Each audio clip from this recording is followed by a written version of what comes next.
Hello, I am studying in Polish-Japanese Academy of Information Technology, and I'm also a participant in promotion department, promotion team.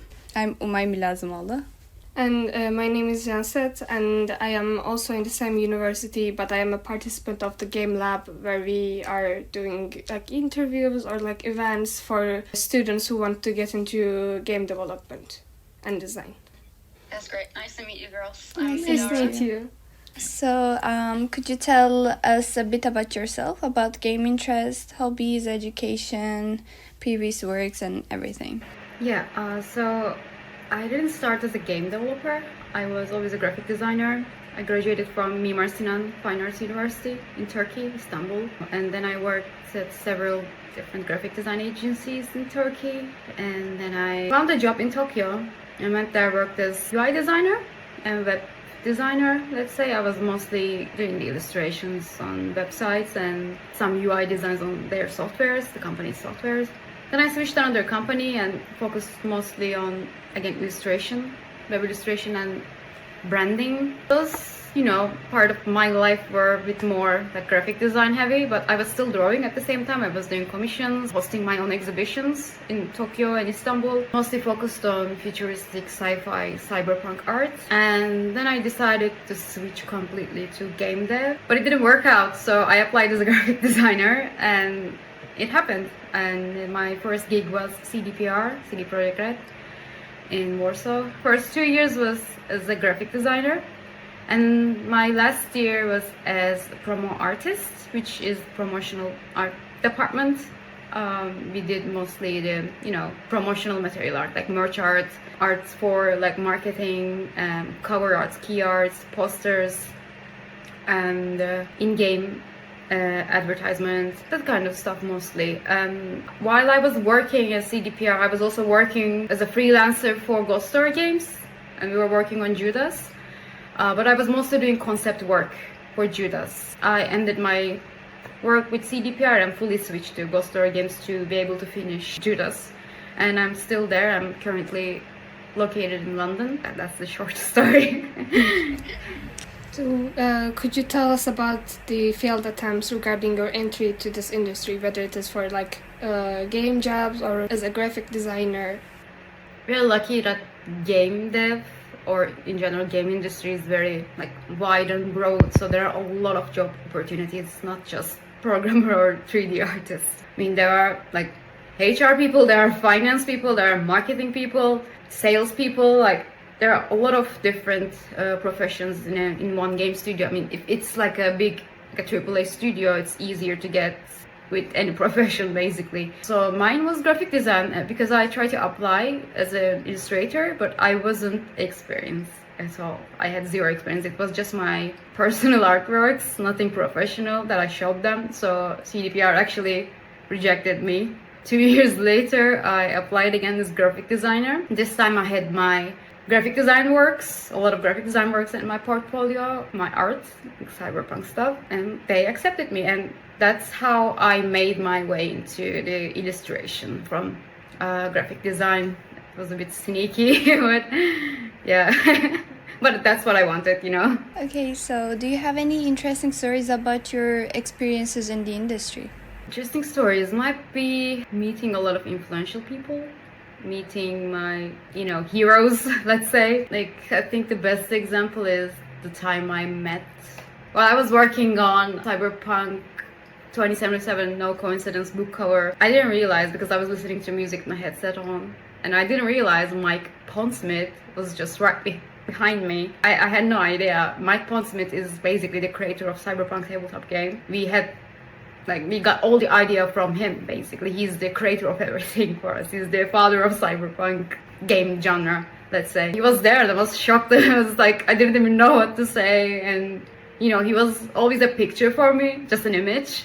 When he was there, he was talking to me. He was very interested in what I was doing, and I told him, it was very exciting. Then all those other people I met thanks to CDPR, like Sam Lake, all these actors, even celebrities that we worked with or cyberpunk. Yeah, I mean, that's an interesting experience But other than that, seeing how games being made was really exciting, because I was collaborating with a lot of different departments. Yeah, I think that was it. Yeah.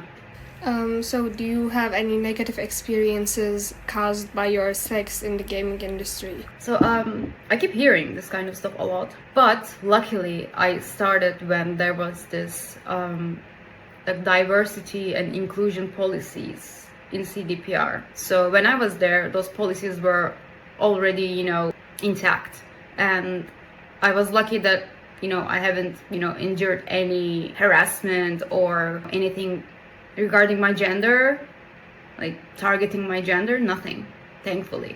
I've never experienced it, but I know people that experienced it, and I know it's a real issue, and I'm aware of it. And I know the stigma, and I'm aware of the stigma that, women can't be game developers and stuff. This was the issue when we were younger, when I was maybe, I don't know, like 20-ish.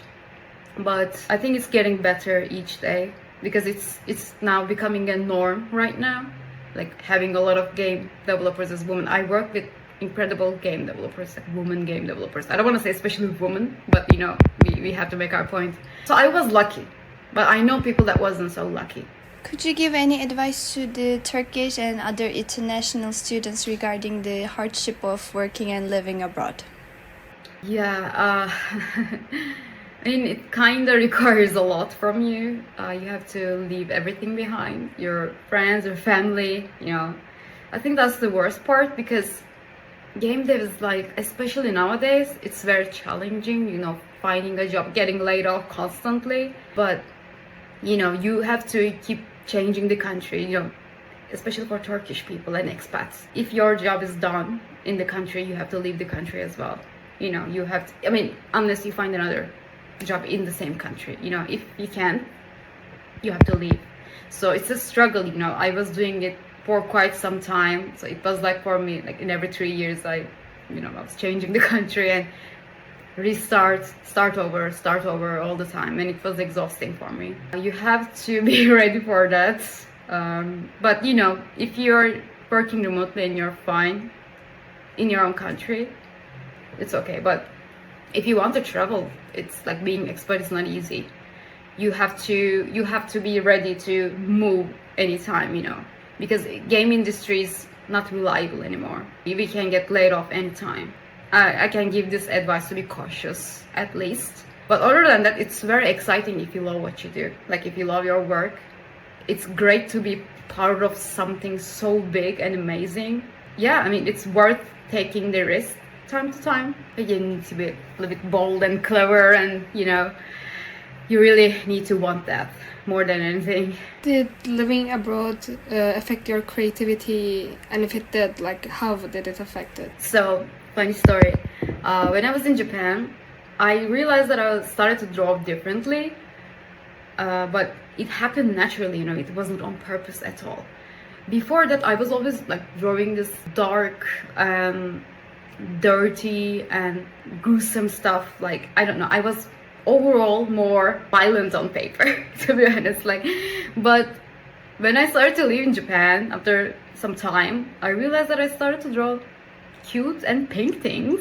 And I think it's because everything in Japan is made to look sweet and cute, everywhere. Like cute, kawaii stuff. Everything is pink and childish, and all this chibi anime characters everywhere. Even at my workplace, I was asked to do chibi anime characters as company's mascot, which was like, the company was a software company. We were working with Amazon, and I was like, why? Like, why do you need an anime girl?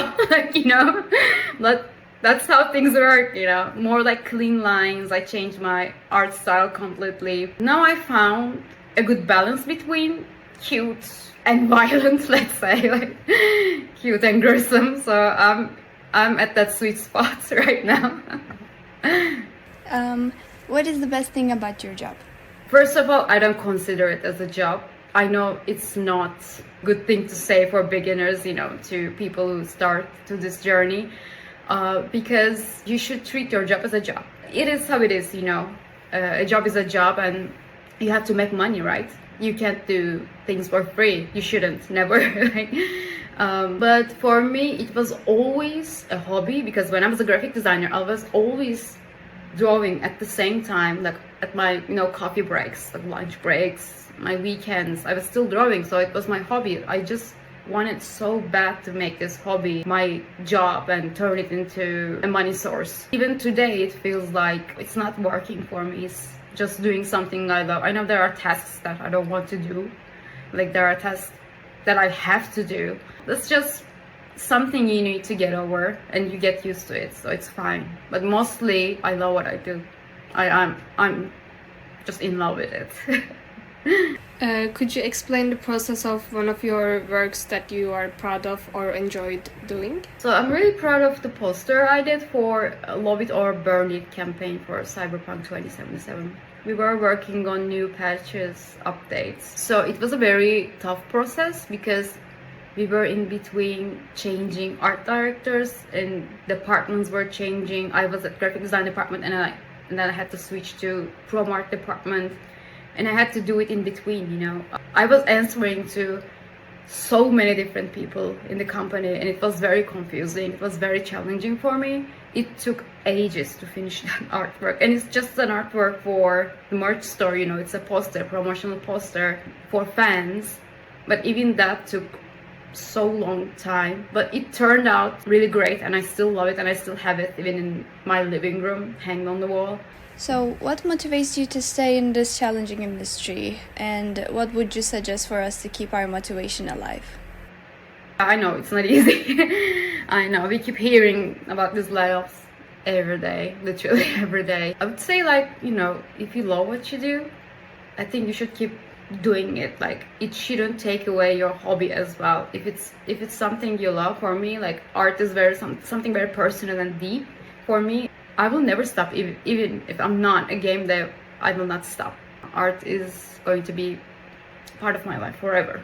I'm so sure of that, and I think the juniors, and I don't know, whoever starts should keep this the same way about their hobby or their passion. If they just want to make video games by themselves, it's also possible.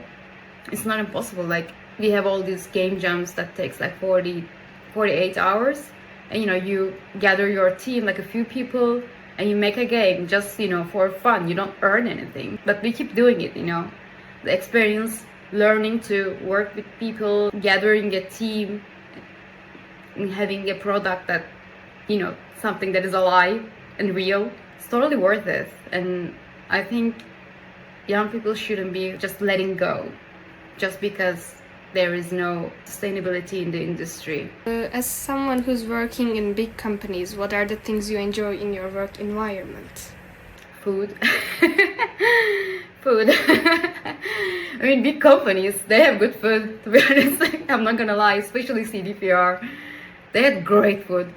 I mean, lots of people, and very talented people, and you learn things. I remember I just wanted to learn to draw weapons. I wasn't so good at it because I didn't know the logic behind the weapons, because I was never interested before. I went to the weapons department in CDPR, to 3D weapon concept department, and I started to talk with the dudes there, like people, and they even showed me the props they made, like actual physical guns, but not working guns, they're just props. We started to talk about it. I just did some back and forth between two departments, and I learned a lot. I started to draw, and it was very beneficial for me. This transaction can be very beneficial. I learned a lot about motion graphics from my other colleagues, and I had good friends, very, very good friends. They even handled my issues like insurance and stuff. They helped me do translations and everything, because Poland, I didn't have to speak Polish, and they helped with a lot of things because we had good people there. I was lucky being surrounded by good people. That's the biggest plus of the big companies. Did you experience any negative or positive effects of constantly being demanded to create things within guidelines? You have to be ready for that, because that game, if the company is not your company, which means that you are basically making someone else's dream come true. you didn't come up with the idea of the game, you know. You're just helping making it. That's it. And you have to make your peace with it. You know that you are part of something bigger and you have to, you know, do your job eventually. You have to make your peace with it. It's like you have to treat it like any other job at this point, which is what I do, and I'm happy with that, because at least I'm saying, like, at least I'm able to do what I love and what I'm enjoying. So most of the time I don't even think about, you know, not sleeping until 4 a.m. or something. I know it's not right, but it's about me. It's my problem, because I want that work to be perfect. I want to perfect it. I'm not advising anyone to crunch that long, like, never. It's not something good at all. I'm doing it because I have problem with my own work. It's not because people are demanding it from me. Nobody's going to demand you to work until 4 a.m. It doesn't work like that anymore. Did you notice an active usage of AI in the process of making games? So not me personally. I never used AI, but I know some people in like marketing department. They used AI to explain what they want, basically from like concept team and stuff, which is fine. I'm okay with it, but I'm only okay with it when it's used ethically. Like, you know, you have to be able to train the AI with only your employees' data. And then once your contract ends with the company, you should be able to remove your keywords from the data pool. I'm not an expert on AI, like how it works systematically or analytically. I don't know how it works, to be honest. But I'm only supporting the ethical use of it, because what I know is that this is inevitable and it will keep evolving and we can't stop it, and we have to adapt somehow. But we have to consider artists' rights, you know, their copyrights. It's the biggest issue right now. And right now we would like to know about your future plans a little bit. I want to, you know, specialize on something maybe eventually. Not now, it's not going to happen, but maybe in like 2 years or so, because I still want to shoot this game, Judas, and then I want to focus on like more like one area. Doesn't mean I will just stop drawing anything else. Doesn't mean that, but like in professional life, I want to just, you know, specialize on something specific. That's my focus, but I will not name any companies or anything because I have honestly no idea. So this is gonna be our last question. Would you like to add anything else, or would you like to say anything to the students of Polish-Japanese Academy of Information Technology?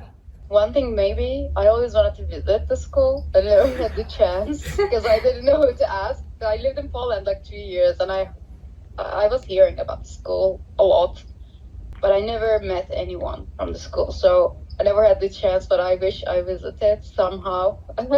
Just, you know, just don't let yourself go down. Like, don't let your mood go. Just don't let it go. Like, just keep doing what you love, because I know AI is scary right now and layoffs are very scary, but at least for your mental health, I think you should be able to pursue your passion at the same time. It's not always about money, but people have to make money. So while you work, maybe you can just keep doing what you love at the same time. I know that it's a luxury. It's not something that everybody can do, but there's nothing more I can say. That's how I did it, actually. And I cannot talk anything else other than my own experience, you know. Like, this is my experience. And I'm wishing the best of luck to everyone in the industry. Thank you so much for joining us and give us this opportunity. And also for our students, you guys would be able to access Dilara Özden's works underneath this interview. So if you guys want to check it out, because they're really amazing, Yes. and we really like them. And again, thank you so much for this interview. And I hope we will see your future works, your name in like big games. Thank you. Thank you.